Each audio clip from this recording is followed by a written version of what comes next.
Hello everyone. Welcome back to Ghost Stories Vietnam. Before we listen to today's ghost stories, please don't forget to like and subscribe to Ghost Stories Vietnam to support the channel. Thank you all so very much. I wish you all a highly fascinating evening of listening to ghost stories. And today, we continue with the ghost stories told to the channel by an acquaintance. For those of you who have ghost stories you would like to send in for the channel to tell, you can send them to the Gmail address currently displayed in the description section, everyone. And now, let us begin today's stories. A story about a reanimated corpse, known in Vietnamese folklore as Quỷ nhập trang. the corpse-possessing demon, occurring in An Giang, Vietnam. Translator's note for international audiences: the corpse-possessing demon is a traditional Vietnamese folkloric concept referring to a phenomenon where a corpse suddenly moves, sits up, or walks after death, driven by an evil spirit or wandering soul rather than actual resuscitation. This story was sent to the channel by a young man, and he recounted that he has a second paternal uncle, this Bac Hai's second uncle being a magic master. The story following this first one will be about the life of Bac Hai's child. This means the channel will tell you two stories. But for now, our first story is the reanimated corpse tale. The sender named this story "The Female Demon Reanimates the Corpse." This story was told to him by his sworn older brother named An Hugh during the time they worked together. The two brothers were very close, and An Hugh told him the corpse-possessing demon story where the person possessed was none other than An Hugh's own paternal grandmother. The channel will explain the corpse-possessing demon more clearly so everyone can understand. The corpse-possessing demon is a concept in Vietnamese folk belief used to indicate a phenomenon where a body after death suddenly moves, sits up, or walks as if coming back to life. However, according to folk beliefs, it is not the deceased resurrecting, but rather a supernatural force such as a demon, evil spirit, or resentful ghost entering the corpse and controlling it. Ancients imagined the human body like a house. When alive, the soul is the master of that house. When dead, the soul leaves, leaving behind an empty vessel. If at that moment an evil entity takes over the body, it turns the corpse into a moving puppet. Therefore, the corpse may slowly open its eyes, its fingers slightly curling, its head tilting to one side, then suddenly sitting upright or standing up. However, its gaze is said to be soulless, cold, no longer recognizing relatives, the face rigid, the skin pale, the mouth potentially emitting grunts or hoarse sounds, and all actions are mechanical as if an invisible hand is pulling the strings. That image reminds people of a puppet being jerked by strings or a driverless car with someone else sitting at the steering wheel. Precisely because of this, Quy Nap Trang is always considered one of the most terrifying phenomena in folklore. From this belief, many taboos also emerged, such as not letting dogs or cats, especially black cats, jump over a corpse because people believed that could cause the dead body to leap up. Even so, according to modern medicine, there is no scientific evidence showing that Quy Nap Trang is a real phenomenon. Those minor movements of a body after death can be explained by muscle contraction, rigor mortis, the accumulation of gas in the body, or natural biological changes post-mortem.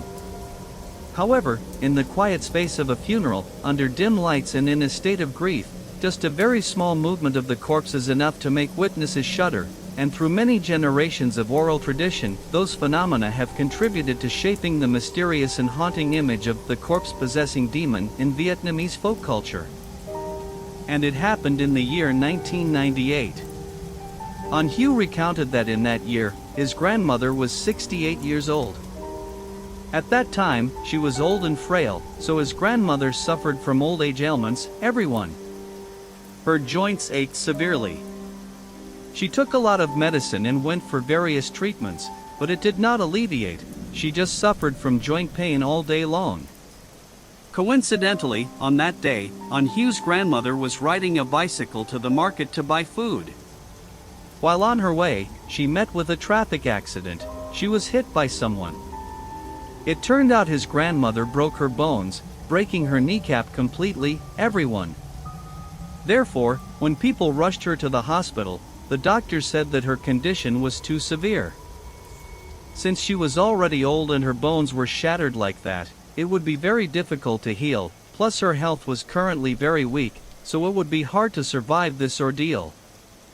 Thus, shortly after being admitted to the hospital, the grandmother began growing weaker and weaker, and the doctor told the family to take her home so they could look upon her face for the last time. Not long after returning home, just about an hour later, Hugh's grandmother stopped breathing and passed away. Everyone. That day, when they brought her home to prepare for the funeral, neighbors, children, grandchildren, and relatives gathered in great numbers. While the grandmother was lying there in preparation for the ritual washing and shrouding before being placed into the coffin, she suddenly bolted upright just like a normal living person. The sender said, "Oh my goodness." At that moment the neighbors around all ran for their lives, leaving only Hugh's Bakhai and Bakbath third uncle, who did not run because those two practiced as Luban sorcery masters, so they maintained their composure and felt no fear. Translator's note for international audiences: Luban sorcery, or Bùa lỗ ban, refers to a traditional system of talismans and magic in Vietnam used by builders and sorcerers for protection, healing, or spiritual tasks. While everyone else fled, Hugh's grandfather, who was not a sorcerer, felt somewhat afraid, but because this was his grandmother, his wife, he forced himself to stay calm. Hugh added that between Bakhai and Bakba, Bakhai possessed stronger magic because Bakhai knew both how to cultivate ngài, and Luban talismans. Translator's note for international audiences: ngài is a term in Southeast Asian folklore referring to mystical plants or herbs cultivated by sorcerers and imbued with spiritual energy to perform magical rituals or carry out supernatural tasks. Hugh described that the moment his grandmother suddenly woke up, she spoke faintly to the grandfather, "Old man, I'm thirsty." So the grandfather fetched a cup of water and gave it to her to moisten her throat. Just after drinking the water, she said she wanted to eat porridge because she was hungry. Since it was a funeral, porridge had already been cooked to serve the gathering neighbors. The grandfather quickly scooped a bowl of porridge, which was still boiling hot. Just as he handed it over, she grabbed the bowl and gulped it all down in one breath, even though the porridge was boiling hot and bubbling. At that point, the family members knew she was afflicted by the corpse-possessing demon because they all had experience with sorcery. Looking at her like that, they knew she was not normal. In some other Queen Nap Trang stories, the families do not know it is a reanimated corpse, so they leave it be until the entity makes bizarre demands, or they realize it and immediately exorcise the demon. But Hugh's family was very different from previous cases. The difference was this: at that moment, Bakhai definitely knew the grandmother was possessed by the corpse-possessing demon, so Bakhai told the grandfather, "I know this is a demon that followed mother since she lay in the hospital." It knew she was about to pass away, so it waited for the opportunity when she died to leap into her corpse. "Father. Now, in my opinion, we should exorcise this spirit, Father. We cannot leave it like this, mother has already passed away." But the grandfather's decision was not to exorcise the demon because, although he knew she was possessed, he loved her deeply and did not want to part from her. He thought simply that thanks to the demon entering, she was now alive, giving him more opportunities to be close to her just as when she was living. Therefore, the grandfather did not want to expel the demon, leaving her as she was. Hearing the grandfather's decision, Bakhai did not argue, he remained silent and agreed to the grandfather's wish. After a short period of a few days, everything seemed normal, and everyone returned to their respective homes. However, about a week later, the grandmother began making highly bizarre demands. Typically, she demanded to be fed 3 live chickens a day. The grandfather complied with her demands. Out of love for her, even when she demanded to eat live chickens, the grandfather accepted and caught the live chickens raised at home to feed her. But eating continuously soon exhausted the household supply, so during that time, everyone, on Hugh's grandfather, had to borrow money from others to buy live chickens for her to eat. At this point, none of the daughters-in-law in the house dared to come over to care for her. Everyone knew and everyone was terrified. A short time later, the grandmother began growing progressively younger. She looked exactly like a middle-aged woman in her 40s or 50s, no longer like a 70-year-old woman, and she was noticeably younger than the grandfather. At the same time, everyone saw that she moved very swiftly, showing no signs of an elderly person. More terrifyingly, every night, she would burst through the door and rush out into the street, vanishing entirely. Many nights, the grandfather followed to see where she went, but she moved so fast, her posture so nimble, that she disappeared in moments, leaving no trace, only returning at dawn. And precisely during those times, the surrounding houses lost 1 or 2 chickens every night. This is a common motif in Queen Naptrang stories, don't you think, everyone? Because most possessed corpses demand live chickens and steal them from neighbors at night.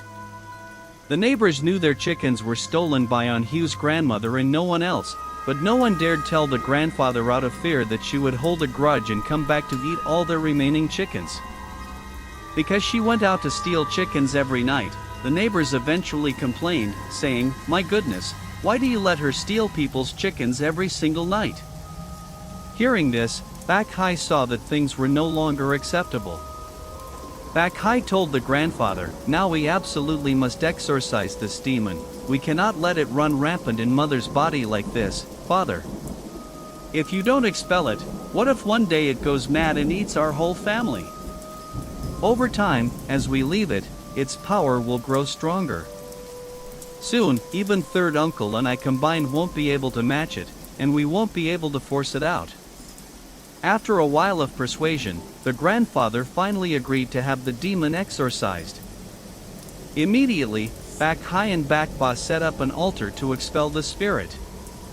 Aunt Hugh said that the altar set up at that time looked exactly like how people catch Jiangshi hopping vampires in movies.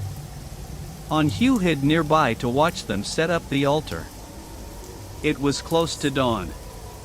Peeking from the side of the house, he suddenly saw his grandmother let out a terrifying howl, climb up the house pillar, and scramble straight onto the roof to stand there. Below, Back Hai and Back Ba sat on the ground arranging the altar. The 3 men coordinated. As Back Hai and Back Ba operated the altar to draw the demon out, the grandmother suddenly leapt down to the ground. Simultaneously, the grandfather took a mulberry branch and a tambong bamboo pole and struck her body directly. Just a moment later, mirroring other. The corpse-possessing demon cases, her corpse began emitting a foul stench and slowly decomposed. Aunt Hugh described that it dissolved until only a skeleton remained. Her flesh did not hold together but liquefied entirely. Because she had been dead for a long time, the family had already prepared a coffin. They brought it in just to gather her bones, as the liquefied flesh could no longer be collected. He described the stench as so foul that neighbors standing 200 or 300 meters away to watch could still smell it. After placing her remains into the coffin, Back Ba prepared 9 iron nails, which were dipped in the blood of a black dog, and hammered them into the coffin walls to seal and pacify the spirit. Only then did things gradually return to normal. That was the corpse-possessing demon story of Aunt Hugh, the sworn brother of the sender. Previously, the sender mentioned having a Back Hai who was an exceptionally skilled magic master. After Back Hai passed away, he passed his trade down to his children, giving a larger share of knowledge to his youngest child. The sender called this youngest son An Ba. Describing Back Hai's past methods of cultivating talismans and nai, the sender heard that Back Hai raised nai by planting patches of these mystical plants inside the house. Those who study this know that to raise nai, one must cultivate the plant until it becomes a spiritual entity. Once the plant achieves spirit status, if you throw a live chicken into the nai patch, within just about 30 minutes, only the feathers will remain, no bones or flesh will be left because the nai plant consumes it entirely. If anyone disbelieves that an eye patch can consume a chicken, they can ask the Luban sorcery masters who practice this way. To cultivate talismans like that, as the sender explained, one must have a lineage altar and be taught by a master how to form hand mudras to command Âm binh. spiritual soldiers or ghost armies and demons to do one's bidding. Generally, those with the capability to practice Luban sorcery mostly use it to heal people, everyone. Very few masters possess the malice to use Luban magic to harm others, because using magic for evil purposes invites karmic retribution. According to the sender's account, in his area, Bak Hai was highly famous for capturing ghosts and demons, performing his work with great earnestness. Bak Hai kept so many spirits and ghost soldiers that no one dared walk past his house, knowing it was filled with supernatural entities at his command. In the year 2004, during a visit to assist a family afflicted by a severe case of Trùng tang. Bak Hai decided to perform an exorcism for them. Translator's note for international audiences. Trùng tang. Is a Vietnamese spiritual concept referring to consecutive, timed deaths within a family, believed to be caused by demons capturing souls in a chain reaction. After successfully completing the task for that family, Bak Hai passed away that very night because entities from the underworld claimed his soul. They stated the reason was that he had violated the laws of heaven and earth by intervening for that family, who were destined to suffer Trung Tang. Before passing away, Bak Hai stated this was his duty. He had to help them despite knowing it would cost him his life, because the Trung Tang case was too severe for him to stand by idle. Furthermore, as a man deeply versed in magic, the day he died was different from ordinary people. He remained entirely lucid and knew the exact date and hour of his passing. Therefore, before passing away, he left final instructions, telling everyone, "After I die, bury me with my head facing the setting sun. Facing that direction, I can close my eyes and rest in peace." Sensing his fate, he had timely passed his trade down to his youngest son. At that time, An Ba, the youngest son of Bak Hai, was already married. In late 2004, before running water was common, residents did not pump water to bathe on land but usually went down to the river to bathe. That year, An Ba's wife went down to the river to bathe, and while bathing, she inadvertently let the river sweep her jacket away without noticing. On that very day, she began displaying strange behaviors. For instance, she frequently went down to the riverbank to stand alone and babble to herself. In the evenings, she mumbled, and at night, she slept facing the wall, conversing with herself. Sensing the situation, An Ba knew his wife had met with spiritual danger in the river because, having inherited his father's training, he guessed the cause. He not only knew she was afflicted by a water spirit while bathing, but also realized her soul had been captured by the son of the Dragon King to be brought down to the underwater realm as his wife. Translator's note for international audiences: the Dragon King, or Long Vương. is a traditional deity ruling over bodies of water in Vietnamese and East Asian mythology. Consequently, following what his father had taught, An Ba set up an altar that day just as his father used to do to help people. He arranged a table to summon his wife's soul back, which was currently beneath the riverbed. Having only recently learned the trade, he knew his capability could not withstand the Dragon King's son. Thus, he called upon the spirit of his father, Bak Hai, to manifest and support him. Father and son labored together to pull back his wife's soul, but the Dragon King's son was too powerful, and they could not overcome him. However, they could not allow her soul to be kept in the river forever, so the two pushed onward to reclaim her soul despite losing a vast amount of energy. Ultimately, the Dragon King's son relayed a message to him: "It is only because your father joined forces with you, otherwise, I would have snapped your neck long ago." Seeing their immense effort, the Dragon King's son finally returned the wife's soul to her body.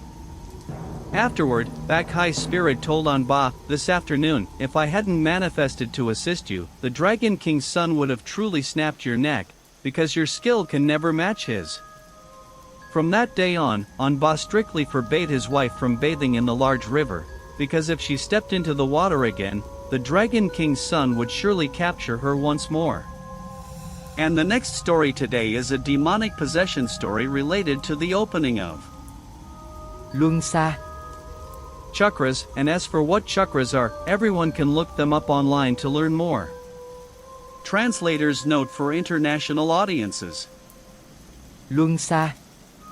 Or chakras, refer to energy centers in the human body used in various Eastern spiritual and meditative practices. Before the channel shares this story, it serves as a warning for those without a firm faith in their religion. This means if we follow Buddhism, we must have a firm faith in Buddhism, or if we follow Catholicism, we must fully trust in Catholicism. We must avoid Loạn đạo. religious confusion or syncretism, where we follow one religion but practice the customs and rituals of another, meaning we are not fully devoted to any single faith, everyone. This mirrors the situation of the woman in the story the channel is about to tell. This is a story about demonic possession sent in by Tondat. He recounted that this occurred on his maternal family's side. He has an uncle who is his mother's younger brother, and the story happened to this uncle's daughter, whom we shall call Tui. He added that his entire family follows Catholicism. As everyone knows, in Catholic traditions, if someone marries a Catholic person, they are required to attend catechism classes and convert to their spouse's faith. The uncle's wife was the same. She was not originally Catholic, but upon marrying the uncle, she attended classes and converted. He noted that in Catholicism, people do not favor elaborate offerings and rituals like some other religions. Because this aunt converted upon marriage rather than being born into the faith, she was not entirely devoted to Catholicism. Occasionally, she secretly performed rituals and made offerings without anyone's knowledge, and this was one of the minor causes leading to her daughter becoming possessed by a demon. Currently, the couple operates a business in a market zone that used to be a cemetery before being cleared, meaning the land itself was not spiritually clean. Regarding chakras, according to Tondat's understanding, a chakra is an energy point or a major vessel in a human being.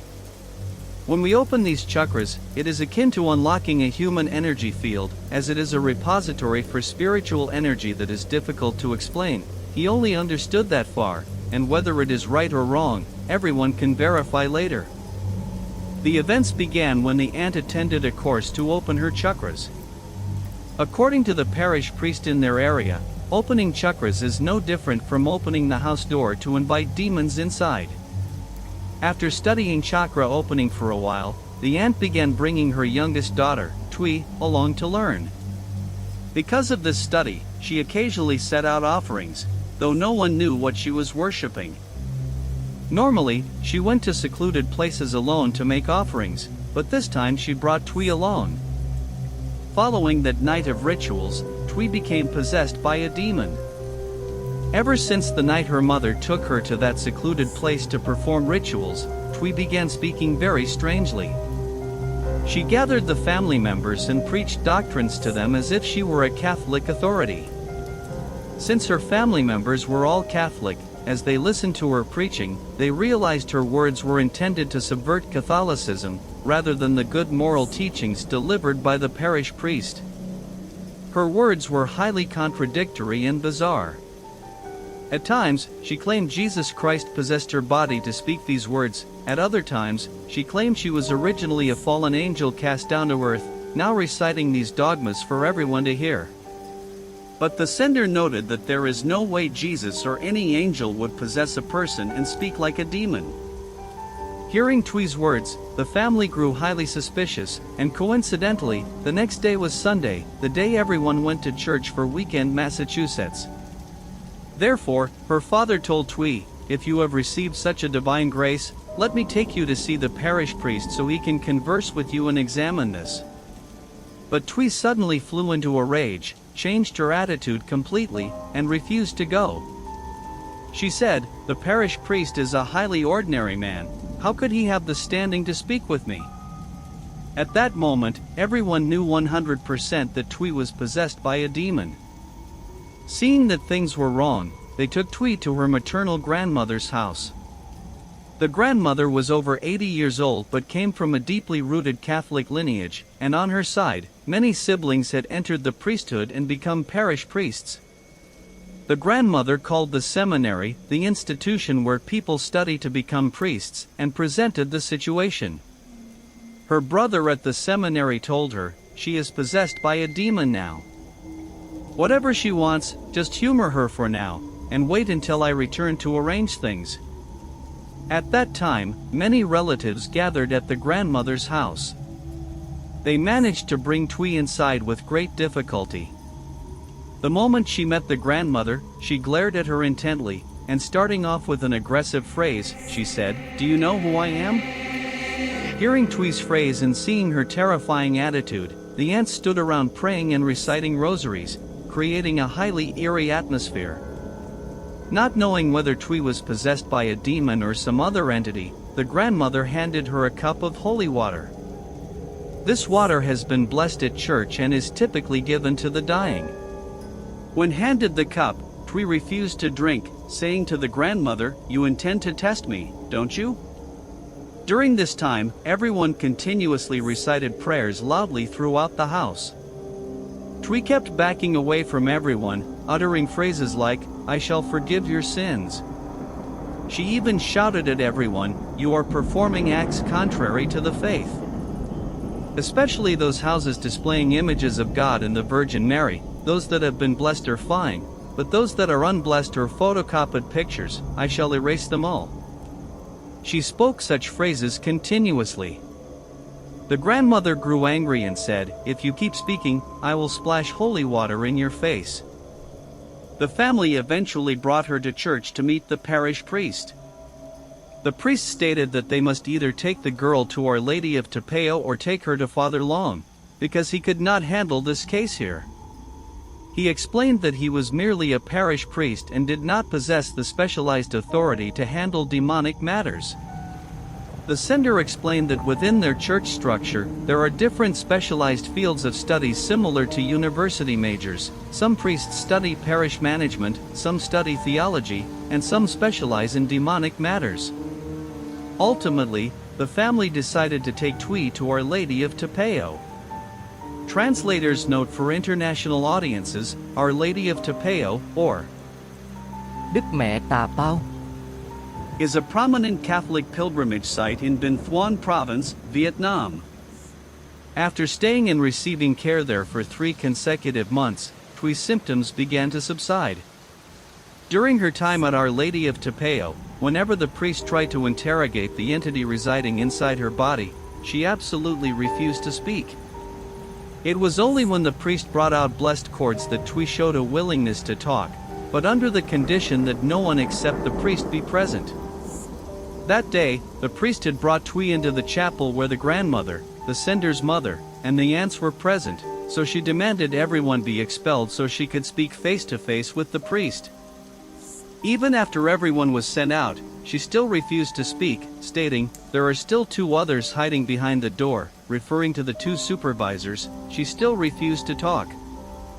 In the end, the priest there managed to converse directly with the spirit possessing Twee. The spirit confessed that it was a demon and had come up along with several others. It stated the core cause allowing it to enter and possess Twee was that Twee and her mother had gone to open their chakras, providing it the opportunity to rise and enter her body. Another major factor was that Twee's mother lacked a firm faith in any single religion, making her easily manipulated, which led to this disastrous state. Following this ordeal, Twee's mother suffered a massive fright, realizing that her pursuit of chakra opening had caused this event. Truly speaking, Twee's case was not yet hyper-severe, but if left unresolved over time, it would surely have had massive consequences, potentially costing Twee her life. After recounting this story, the channel also found it highly unusual because ghost or demon stories related to Catholicism are rarely heard, and Catholics rarely believe in such demonic stories. Everyone. If such experiences exist, it is perhaps a reflection of their intense faith in God, as very few Catholics believe in ghosts, demons, or superstition. Ultimately, every religion possesses its own beauty and values. However, once we choose to follow a religion, we should not lose faith in it, unlike the woman in today's story. And that concludes today's story. Before we end, please don't forget to like and subscribe to Ghost Stories Vietnam to support the channel. Let us know what you think about this story by leaving a comment below for everyone to read. Now, let us look forward to the next episode, everyone. Bye bye.